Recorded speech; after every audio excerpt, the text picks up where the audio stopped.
Hi, I'm Steve Jones and I'm going to explain what we use to measure current. Now, current we'll describe as direct current for the moment. For direct current, life is quite easy, and these instruments have been with us for hundreds of years, or at least a couple of hundred years. Basically, it's a little bit like an electric motor. We have a coil and we have field magnets. Now, here we have a magnetic field going from north to south.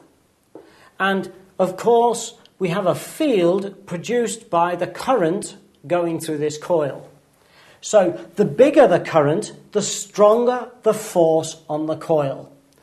If we make the turning of the coil depend on a spring, that is, we put a spring to stop it turning, and if we put a pointer on the coil, what will happen, as the coil turns more, the spring gets tighter and it slows down. So the bigger the current, the further over it goes until it reaches its maximum. And therefore, the meter has a range. You put a scale at the top here, at the end of the pointer, and that enables you to measure current. But that works for direct current. Sometimes we want to measure alternating current, that is, current that isn't going in one direction but is going backwards and forwards. If you try and do it with this, you'll get nowhere. Because, of course, 1 minute is going one way, the next minute is going another way, and in fact it'll just sit happily on zero and do nothing. So what we have to do is either rectify the current before we allow it to go through the loop, or we have to have a totally different device. The most useful device is this one, which is called the oscilloscope.